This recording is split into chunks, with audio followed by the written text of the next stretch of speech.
8월 12일 말씀 묵상하겠습니다. 오늘의 말씀은 이사야 24장 14절에서 23절까지의 말씀입니다. 24장 14절입니다. 무리가 소리를 높여 부를 것이며 여호와의 위엄으로 말미암아 바다에서부터 크게 외치리니. 무리가 나오고 있습니다. 이들은 바다에서부터 크게 외치고 또한 동방에서 여호와를 영화롭게 하고 바다 모든 섬에서 여호와의 이름을 영화롭게 하고 땅 끝에서부터 의로우신 이에게 영광을 돌리는 노래를 하고 있습니다. 우리는 어제 말씀에서 잠깐 남은 자에 대해서 살펴보았습니다. 그 남은 자들은 하나님의 심판을 통해서 자신의 죄를 깨닫고 하나님께 돌아온 자들입니다. 여기서 이 무리는 이스라엘 백성뿐만 아니라 이방 열방 중에서, 이방 모든 민족 중에서 하나님의 심판을 받고 정말로 하나님이 세상의 주권자가 되시고 심판자가 되시는구나를 깨달은 이후에 자신의 죄를 돌이켜서 하나님께로 돌아온 자들을 의미합니다. 바다 끝에서, 바다 모든 섬에서, 땅 끝에서 모인 이 무리는 어떠한 삶을 살게 되느냐? 마침내 여호와를 영화롭게 하며, 이스라엘의 하나님 여호와의 이름을 영화롭게 하며 또한 의로우신 이에게 영광을 돌리는 삶을 살게 됩니다. 영광이라는 단어가 지금 반복돼서 사용되고 있습니다. 영어로 번역하면 glory를 의미하죠. 즉 하나님께로 돌이킨 자들은 바로 마침내 하나님을 영화롭게 하는 삶을 살게 된다, 이렇게 말씀하고 있는데, 그 반면에 또 다른 부류의 사람들이 나오고 있습니다. 24장 16절 하반절을 보면요. 그러나 나는 이르기를 나는 쇠잔하였고 나는 쇠잔하였으니 내게 화가 있도다 라고 이사야 선지자가 자신이 절망 가운데 약해졌고 또한 자기에게 저주가 임했다 라고 말하고 있습니다. 왜 이사야 선지자는 이러한 말씀을 하고 있는 걸까요? 바로 이사야 선지자는 하나님의 심판이 얼마나 철저하고 얼마나 엄중한가를 알고 있었기 때문입니다. 이 땅에 사는 주민들은 두려움에 빠집니다. 하나님의 심판과 징계의 소리를 듣고 두려움에 빠집니다. 하나님을 두려워하지 않고 죄를 두려워하지 않고 마음껏 죄악을 행하던 이 사람들은 마침내 무엇을 두려워하게 되냐면 하나님의 심판 가운데서 그분의 재앙을 두려워하고 있다는 것입니다. 여러분, 그렇습니다. 우리가 죄를 두려워하지 아니하고 하나님을 두려워하지 않게 될 때에 우리는 하나님의 징계와 하나님의 심판 앞에서 두려워 떨게 됩니다. 이들 역시 그랬습니다. 하나님께로 돌이키지 않고 계속 죄악을 행하자 이들은 하나님의 징계 앞에서 두려워 떨게 됩니다. 그래서 도망하게 됩니다. 그런데 이들은 도망하지만 또다시 함정에 빠지게 되고 그 함정에서 올라오지만 또다시 올무에 빠지게 됩니다. 땅들은 기초가 진동하고 깨지고 갈라지고 흔들리고 비틀비틀 거려서 이들은 어디에서도 도피처를 찾을 수 없는 그러한 처지에 이르게 됩니다. 그렇다면 이들이 왜 이렇게 파멸과 멸망의 길로 나아가고 있는 것입니까? 오늘 말씀에서 보면 이렇게 말하고 있습니다. 24장 20절입니다.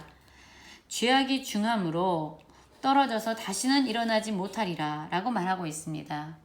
여러분, 하나님의 심판이 이들을 죽이는 것이 아니라고 말합니다. 이들이 다시는 일어나지 못하는 그런 멸망에 처하게 되는 이유는 바로 이들의 죄악이 중하기 때문이다 라고 말하고 있습니다. 우리는 로마서 1장 28절에서 그들이 마음에 하나님 두기를 싫어하며 하나님께서 그들을 그 상실한 마음대로 내버려 두셨다라는 것을, 그 말씀을 읽고 알고 있습니다. 즉 하나님을 마음에 두기 싫어하는 자들을 하나님께서는 그냥 그들 마음대로 살도록, 그들이 죄악된 삶을 살도록 그냥 상실한 마음대로 내버려 두신다라고 얘기합니다. 그러면 그렇게 상실한 마음, 그들이 원하는 죄악된 삶을 살아가게 되는 그 삶의 끝은 무엇입니까? 로마서 1장 32절에는 그들이 사형에 해당한다고 하나님께서 정하신 것을 알고도 이렇게 말합니다. 이 말은 그들의 죄는 사형에 해당한다.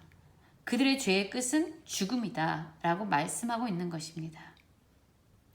결국 하나님의 심판은 지금 자신의 죄에 의해서 죽음의 길로, 사형의 길로, 멸망의 길로 향하는 자들을 향하고 있습니다. 하나님의 심판의 의미는 무엇입니까? 어차피 죄는 그들을 지금 죽이고 있습니다. 그 죄악 가운데 살아가고 있는, 죽음을 향해서 치닫고 있는 그 사람들을 향해 하나님의 심판이 지금 선언되어지고 있는 것입니다. 그럼 하나님의 심판은 왜 지금 경고되어지고 있습니까? 바로 죄악으로 말미암아 죽어가는, 죄악으로 말미암아 멸망의 길로 치닫고 있는 자들을 향해서 하나님께서 심판이라는, 징계라는 도구를 통해서 다시 한번 부르짖고 있는 것입니다. 그 죄의 끝은 죽음이다. 나에게로 돌아와라 라고 하나님께서는 그 죽음을 향해서 달려가는 자들을 살리기 위해서 지금 절규하고 계신 것입니다. 그래서 하나님의 심판은 오히려 우리를 상실한 마음대로 내버려 두지 않으시려는 하나님의 사랑의 외침이라고 말할 수 있는 것입니다. 그러함에도 불구하고 그 하나님의 심판 가운데서도 하나님께로 돌이키기는커녕 여전히 파멸의 길로, 죄악의 길로 나아가고 있는 자들, 그들의 끝을 지금 이사야 선지자가 보고 그것에 대해서 나에겐 화가 미쳤다라고 울부짖고 있는 것입니다.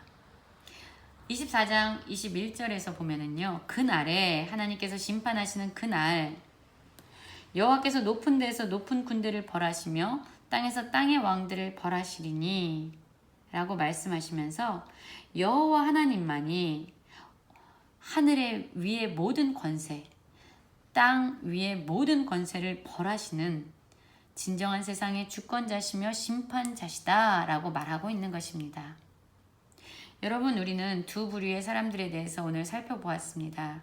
한 부류는 하나님의 심판 가운데서 자신의 죄를 깨닫고 하나님께로 돌아와서 하나님께 영광을 돌리며 하나님을 영화롭게 하는 그러한 삶을 사는 자들, 또 한 부류는 하나님의 심판 가운데서도 오히려 돌아서기보다는 파멸의 길로 이끄는 그대로 죄악 가운데 살아가고 있는 사람들의 모습입니다.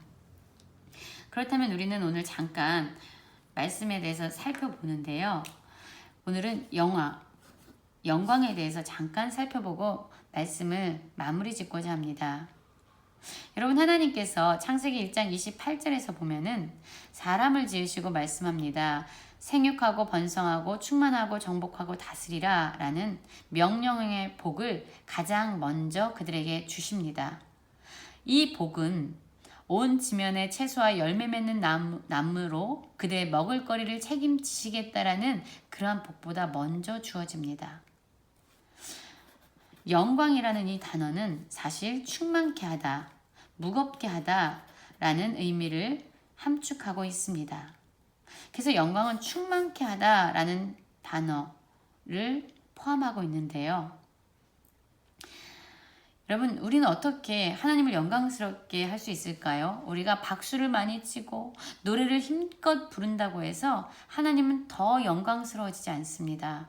사실 하나님은 이미 절대적인 최고의 영광을 가지고 계신 분이기 때문에 우리 편에서 무엇을 한다고 해도 하나님의 영광은 더 높아지지 않습니다.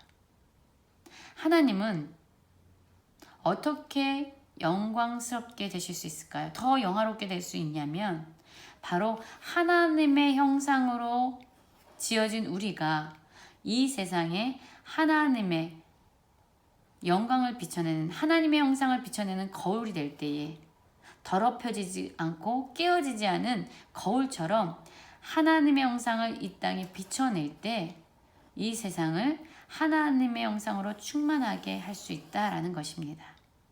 그래서 우리는 하나님을 영광스럽게 할 수 있습니다.